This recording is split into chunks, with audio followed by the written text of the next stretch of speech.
नमस्कार दोस्तों, आप सबको दिव्य बिहार यूट्यूब चैनल पे स्वागत है। मैं आप लोगों को आज फिजिक्स का एक टॉपिक पढ़ाऊंगा। मैं आपको को ये बता दूं कि ये जो अगर आप इस चीज़ को पढ़ेंगे, डेली लाइफ से जुड़कर मन लगा के पढ़ेंगे तो काफ़ी काम देगा। ठीक है, तो हम आपको आज 12th का फिजिक्स पढ़ाएंगे। हम आपको आज 12th का फिजिक्स पढ़ाएंगे। 12th के फिजिक्स को कई यूनिट्स में बांटा गया है। जैसे सबसे पहले इलेक्ट्रोस्टैटिक्स, फिर उसके बाद हम लोग करंट इलेक्ट्रिसिटी पढ़ते हैं, फिर मैग्नेटिज्म पढ़ते हैं, ऑप्टिक्स पढ़ते हैं, मॉडर्न फिजिक्स पढ़ते हैं। अलग अलग पार्ट्स में बांटा गया है। तो सबसे पहले हम लोग लेते हैं इलेक्ट्रोस्टैटिक्स। इलेक्ट्रोस्टैटिक्स यानी स्थिर वैद्युत की, इसका हिंदी होता है स्थिर वैद्युत की। ठीक है, स्थिर वैद्युत की इलेक्ट्रोस्टैटिक्स। स्थिर विद्युत की यानी इलेक्ट्रो का मतलब होता है चार्ज, ठीक है, और स्टैटिक्स मतलब होता है rest. The study of charge in rest, the study of charge in rest is called electrostatics. यानी अगर हम आवेश को विरामावस्था में अध्ययन करते हैं तो उसको हम बोलते हैं स्थिर वैद्युत की। हम चूंकि यहाँ पे डेफिनेशन लिखेंगे नहीं, हम बोलते हैं। जब आप इस वीडियो को देखेंगे या फिर लिखेंगे तो आप वीडियो को स्लो करके, पुश करके, बैक करके आप इस डेफिनेशन को लिख सकते हैं।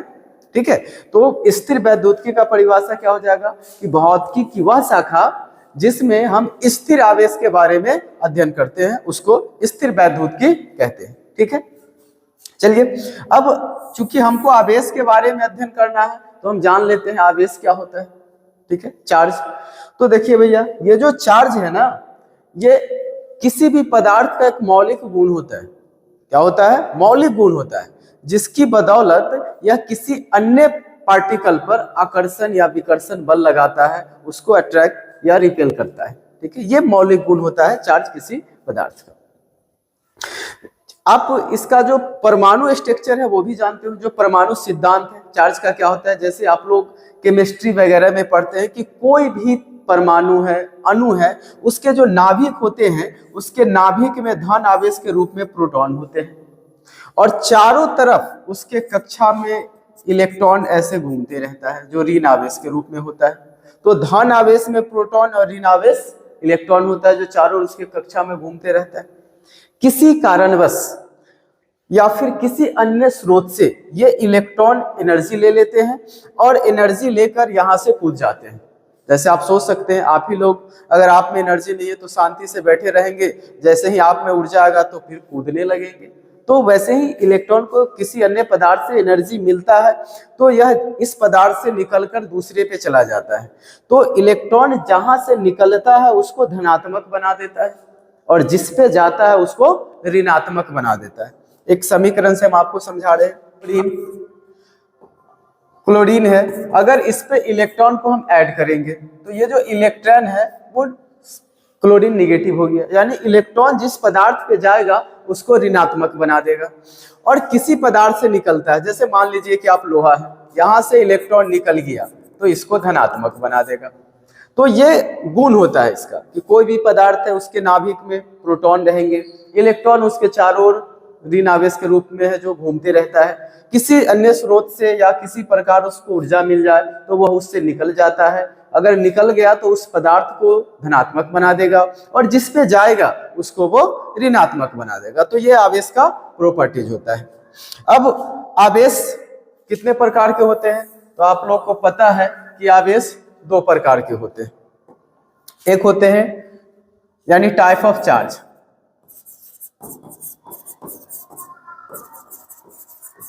टाइप ऑफ चार्ज, पॉजिटिव और निगेटिव।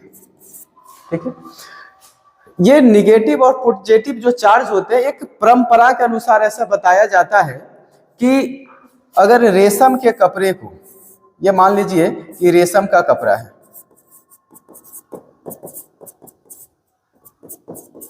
रेशम का कपड़ा है, रेशम के कपड़े को अगर कांच के छड़ से रगड़ते हैं, ठीक है, अगर रेशम के कपड़े को कांच के छड़ से रगड़ते हैं तो जो कांच के छड़ पर जो आवेश उत्पन्न होता है इसको बोला जाता है धन आवेश। और फर, रोआ, जो छोटे छोटे बाल होते हैं ठीक है, रोआ, फर, जो छोटे छोटे बाल होते हैं उसको इबोनाइट के छड़ से रगड़ते हैं, इबोनाइट के छड़ से। तो इस पर जो आवेश होते हैं उसको ऋण आवेश कहा गया। तो ये होते हैं धन आवेश, दो प्रकार के आवेश, एक धन आवेश और एक ऋण आवेश। यानी रेशम के कपड़े से कांच के छड़ को रगड़े तो वहां पर जो आवेश कांच के छड़ पे जो उत्पन्न होगा उसको धन आवेश कहा गया। और रोआ यानी फर, जो छोटे छोटे बाल होते हैं उसको अगर इबोनाइट के छड़ से रगड़ा गया तो वहां इबोनाइट के छड़ पर जो आवेश उत्पन्न हुआ उसको ऋण आवेश कहा गया। ऐसा आप एग्जाम्पल में किए भी होंगे, बचपन में सब लोग करते हैं, खेलते भी आप लोग भी, कि कागज के आप छोटे छोटे टुकड़ा को तोड़ लो, रख दो और ऐसे पेन को लेके बाल में घिसो और फिर पेपर को उसमें सटाओ तो देखोगे वो चपकने लगता है, उसमें आवेशन हो जाता है, वहां चार्ज आ जाता है। तो ये होते हैं टाइप्स। अब जो आवेश है, अब ये आवेश होते कैसे हैं, किस रूप में रहते हैं? तो सबसे पहला अगर देखा जाए इलेक्ट्रोस्टैटिक्स का तो सबसे पहला थ्योरी यहां से आते हैं आवेश के रूप में, जिसको हम लोग बोलते हैं क्वांटिनाइजेशन ऑफ चार्ज। तो सबसे पहला जो थ्योरी आ जाएगा वो हो जाएगा क्वांटिनाइजेशन ऑफ चार्ज, यानी आवेश का क्वांटमीकरण।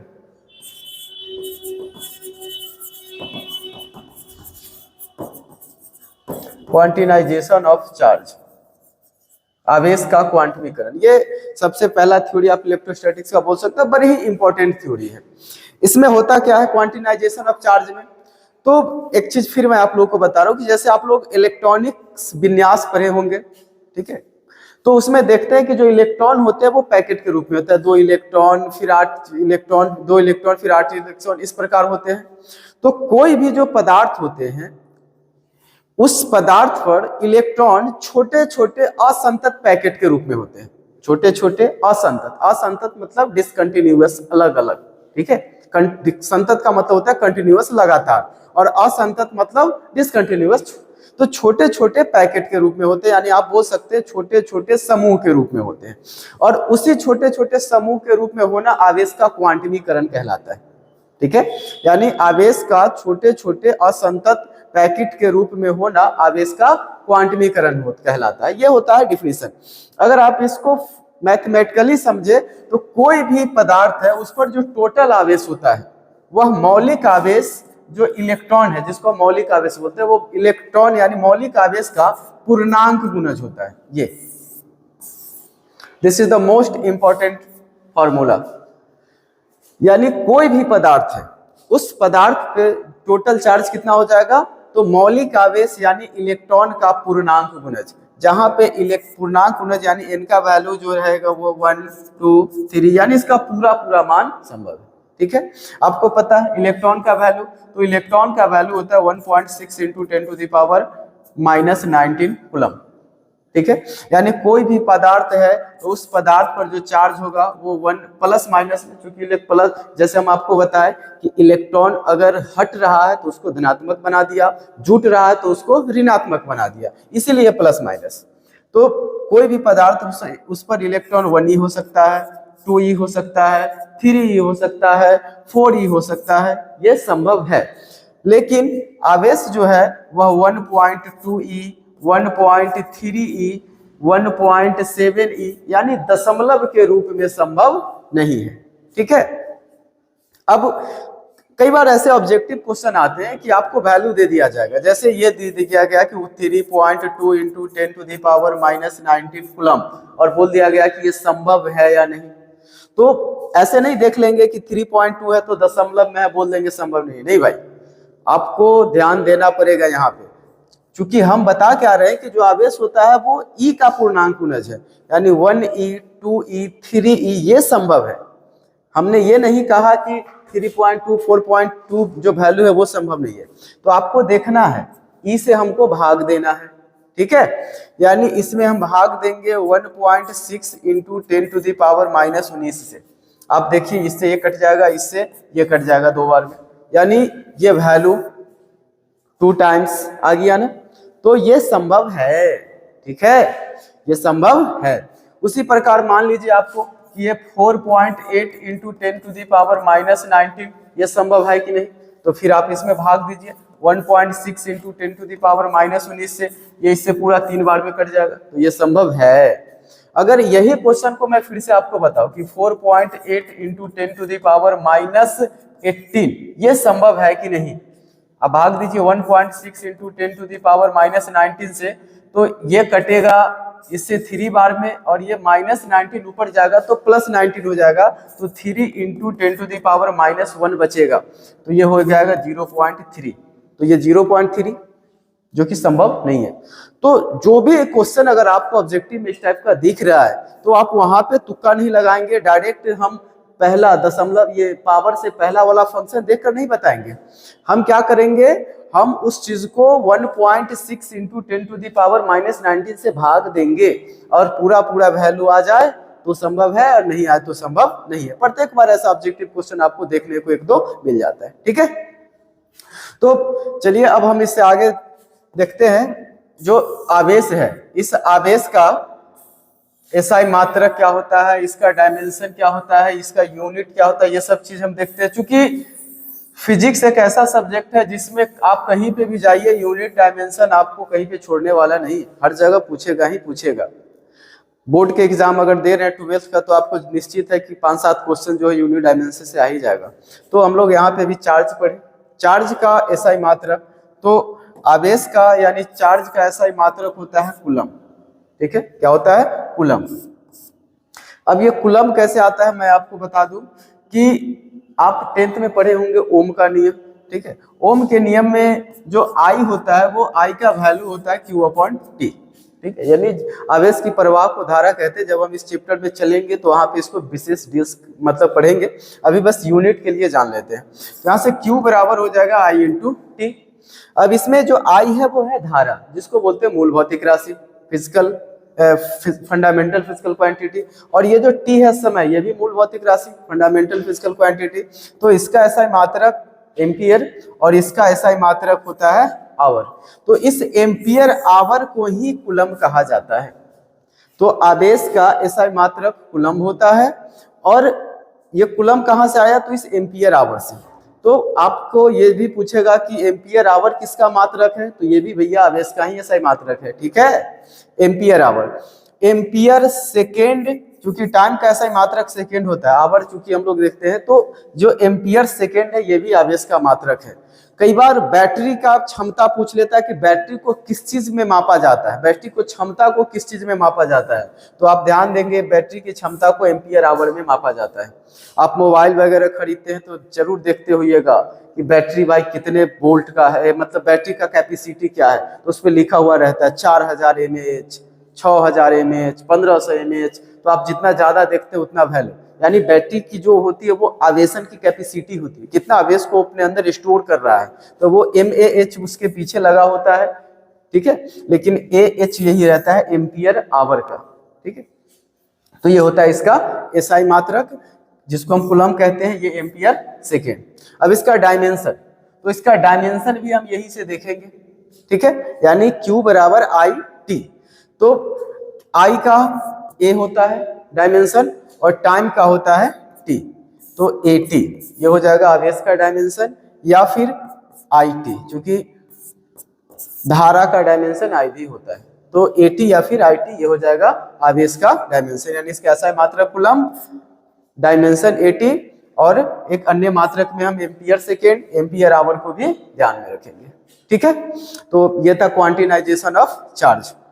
अब इसके बाद हम लोग पढ़ेंगे आवेश का रैखिक घनत्व, आवेश का आयतन घनत्व, और आवेश का पृष्ठ घनत्व। ठीक है, यानी सरफेस डेंसिटी ऑफ चार्ज।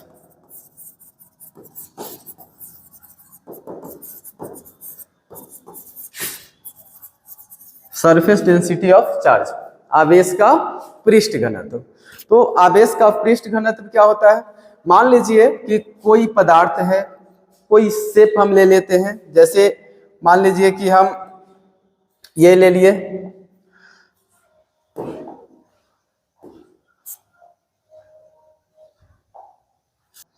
तो मान लीजिए कि हम यहां से सर्किल लिए, ये सर्किल। ठीक है, अब इस सर्किल पर कोई आवेश है Q, ठीक है, और इसका क्षेत्रफल है, इस सर्किल का क्षेत्रफल है A, ठीक है। तो इस पूरे A क्षेत्रफल पर कितना आवेश है? Q है। यानी हम एक सर्किल लिए, आप स्फीयर भी ले सकते हो, कोई सा भी आकृति लीजिए, उससे कोई फर्क नहीं पड़ता है। तो इसके पूरे क्षेत्रफल पर जो आवेश है, जो एक समान रूप से मान लीजिए कि इस पे डिस्ट्रीब्यूटेड है, तो इस पर टोटल आवेश है Q। तो इसके इकाई क्षेत्रफल पर कितना आवेश हो जाएगा? Q/A। और इकाई क्षेत्रफल पर जो आवेश है, इसी को हम बोलते हैं आवेश का पृष्ठ घनत्व, सरफेस डेंसिटी ऑफ चार्ज, और इसको सिग्मा से लिखते हैं, ठीक है, सिग्मा से लिखते हैं, सॉरी। तो सिग्मा बराबर हो जाएगा Q/A, surface density of charge. आपको इसको एक लाइन में डिफिनीशन भी इसका याद रख सकते हैं कि सरफेस डेंसिटी प्रति इकाई क्षेत्रफल पर उपस्थित आवेश को आवेश का पृष्ठ घनत्व कहते हैं, यानी चार्ज पर यूनिट एरिया। क्या लिखेंगे? चार्ज पर यूनिट एरिया, ठीक है। यानी एक लाइन में आप इसका डेफिनेशन लिख सकते हैं। फॉर्मूला ये हो जाएगा Q/A, प्रति इकाई क्षेत्रफल पर उपस्थित आवेश को आवेश का पृष्ठ घनत्व कहते हैं। फिर इसका ऐसा ही मात्रक, तो आप देख सकते हैं सिग्मा बराबर है Q/A। तो Q का आपने को अभी हम बताएं कि आवेश का होता है कूलम्ब, और नीचे है क्षेत्रफल, तो क्षेत्रफल का A, तो इसका ऐसा ही मात्रक हो जाएगा, यानी सिग्मा का ऐसा ही मात्रक C/A, यानी कूलम्ब/एरिया। उसकी जैसे तो ये सिग्मा बराबर Q/A। अब इसका ऐसा ही मात्रक, क्योंकि हम लोग जितने फार्मूला पढ़ेंगे ना, सभी फार्मूला का ऐसा ही मात्रक और उसका यूनिट और डायमेंशन जरूर हमको पढ़ना है, और ये लिखने भी हम लोग को आना चाहिए, यूनिट डायमेंशन, क्योंकि कितना याद करेंगे, बहुत होता है। तो केवल याद नहीं करना है, फार्मूला छोटा सा है, आप इसको डेफिनेशन से याद रख सकते हैं, चार्ज पर यूनिट एरिया, ठीक है। लेकिन यूनिट डायमेंशन भाई यहाँ से आपको देखना पड़ेगा और सीखना पड़ेगा कि लिखते कैसे हैं। तो सबसे पहले हम इसका एसआई मात्रक लिख लेते हैं। एसआई मात्रक, इसका एसआई मात्रक क्या हो जाएगा? तो आप देखिए ऊपर क्या है, आवेश है, चार्ज है, तो चार्ज का एसआई मात्रक कूलम्ब, और नीचे है क्षेत्रफल, इसका मीटर स्क्वायर, इसका हो जाएगा कूलम्ब प्रति मीटर स्क्वायर। ये हो गया इसका एसआई मात्रक, ठीक है। उसके बाद फिर इसका हम डायमेंशन लिखेंगे, क्योंकि यूनिट डायमेंशन एकदम नेसेसरी है, इसको आपको छोड़ना नहीं पड़ेगा। जब तक आप फिजिक्स पढ़ेंगे तब तक यूनिट डायमेंशन से छुटकारा मिलना नहीं है, और इसको आपको सीखने की जरूरत है। चलिए इसका डायमेंशन, तो इसका डायमेंशन ऊपर चार्ज है, तो चार्ज का अभी हम बताए हैं क्वांटिनाइजेशन ऑफ चार्ज में कि उसका जो डायमेंशन होता है वो होता है 80 या फिर IT, तो हम 80 लिख लिए। और नीचे है क्षेत्रफल यानी एरिया, तो एरिया का डायमेंशन होता है L²। अब डायमेंशन को बटा में नहीं लिखा जाता, इसका मतलब क्यों होता है घात, तो इसको हम ऊपर ले जाएंगे, तो हो जाएगा L ऊपर जाएगा तो -2 और इंटू T, ये L के पावर -2 इंटू T, ये हो जाएगा सरफेस डेंसिटी ऑफ चार्ज यानी सिग्मा का डायमेंशन, ठीक है। तो यहां से आपको एक बार क्विक रिवीजन कर लेते हैं। देखिए हम लोगों ने हेडिंग डाले सरफेस डेंसिटी ऑफ चार्ज, यानी प्रति इकाई क्षेत्रफल पर उपस्थित आवेश को आवेश का पृष्ठ घनत्व कहते हैं। सिग्मा बराबर Q/A, इसका एसआई मात्रक कूलम्ब प्रति मीटर स्क्वायर होता है। इसका डायमेंशन हो जाएगा L के पावर -2 इंटू T, ठीक है। चलिए अब फिर हम लोग देखते हैं नेक्स्ट, ये सरफेस डेंसिटी था, अब लीनियर डेंसिटी पढ़ेंगे, ठीक है।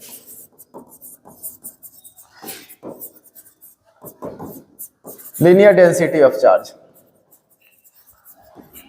Linear density of charge, linear density of charge, जैसे मान लीजिए कि ये लाइन खींच दी है, ये लंबाई हो गई, और इस लंबाई पर जो इसका लंबाई है L, इस पर Q आवेश है प्लस Q आवेश, जो एक समान रूप से पूरे पे वितरित है, ऐसा मान लीजिए। तो यहां से क्या कहेंगे कि L लंबाई पर Q आवेश उपस्थित है, L लंबाई पर Q आवेश उपस्थित है, तो इकाई लंबाई पर कितना हो जाएगा Q/L, यानी इकाई लंबाई पर उपस्थित आवेश को आवेश का पृष्ठ घनत्व कहते हैं, ठीक है। यानी charge per unit length, English में क्या बोलेंगे इसको हम, चार्ज पर यूनिट लेंथ, ठीक है, चार्ज पर यूनिट लेंथ। ये अब चार्ज पर यूनिट लेंथ जो है Q अपॉन एल, इसको लिखते हैं लैम्डा से, तो लैम्डा बराबर हो जाएगा Q अपॉन एल, ठीक है, चार्ज का रैखिक घनत्व, अब इसका रैखिक घनत्व। अब फिर इसका यूनिट और डायमेंशन, तो लैम्डा का एसआई मात्रक, लैम्डा का एसआई मात्रक, लैम्डा का एसआई मात्रक होता है, ऊपर देखिए चार्ज है तो चार्ज का हो जाएगा कूलम्ब, नीचे लंबाई है तो लंबाई का हो जाएगा मीटर, यानी कूलम्ब प्रति मीटर। आप इसको ऐसा भी लिख सकते हैं, कूलम्ब मीटर ऊपर जाएगा तो इस पर -1 हो जाएगा, यानी कूलम्ब मीटर इनवर्स। ये होता है आवेश के रैखिक घनत्व का एसआई मात्रक, ठीक है बच्चों। चूंकि अब ये यूनिट लिख लिए, अब इसका डायमेंशन भी हम लोग लिखेंगे, तो चलिए इसका डायमेंशन लिख लेते हैं। डायमेंशन तो ऊपर चार्ज है, चार्ज का डायमेंशन क्या होता है, चार्ज का डायमेंशन होता है 80, तो ऊपर 80 लिख लिए। फिर नीचे है लंबाई L, और L का डायमेंशन होता है L कैपिटल में, तो इसका हो जाएगा A L inverse into T, ये होता है आवेश के रैखिक घनत्व का डायमेंशन, ठीक है। तो आप जब इसको पढ़ेंगे तो हेडिंग लिखे, उसके नीचे उसका डेफिनेशन लिखे, फिर उसके बाद आप ये फार्मूला जो है इसको लिखे, फिर फार्मूला लिखने के बाद आप एरो देकर उसका एसआई मात्रक लिखे, फिर उसके नीचे आप एरो लगाए और उसका डायमेंशन लिखे। इस तरीका से आप लिखेंगे तो बढ़िया से रहेगा, और वीडियो को पुश करके आप लिख सकते हैं, ठीक है। चलिए अब फिर अगला हेडिंग देखते हैं हम लोग। क्योंकि आवेश के बारे में पढ़ रहे हैं तो आवेश का हमने क्वांटिनाइजेशन ऑफ चार्ज यानी रैखिक क्वांटमीकरण पढ़े, उसके बाद उसका पृष्ठ घनत्व पढ़े, उसके बाद हम उसका रैखिक घनत्व पढ़े। अब उसका हम आयतन घनत्व पढ़ लेंगे, वॉल्यूम डेंसिटी ऑफ चार्ज।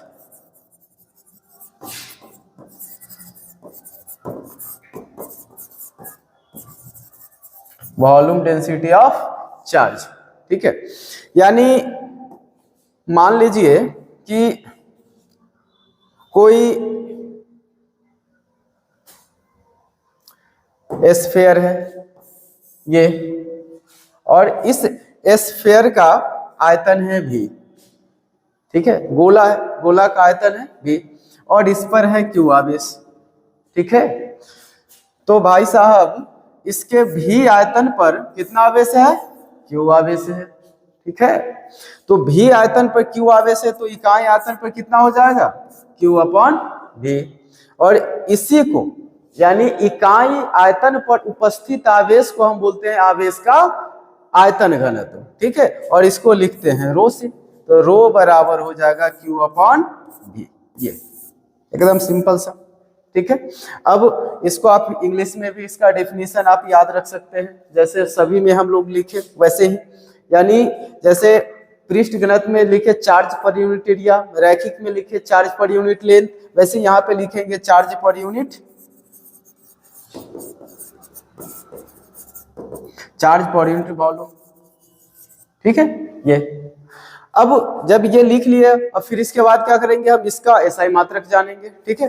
तो रो का एसआई मात्रक, रो का एसआई मात्रक, रो का एसआई मात्रक फिर से आप देखिए, ऊपर क्या है, चार्ज है, तो चार्ज का हो जाएगा कूलम्ब, और कूलम्ब उसके नीचे है वॉल्यूम यानी आयतन, आयतन का होता है मीटर क्यूब, ठीक है, यानी कूलम्ब प्रति मीटर क्यूब, या फिर आप इसको लिख सकते हैं कूलम्ब और मीटर -3, ये हो जाएगा इसका एसआई मात्रक।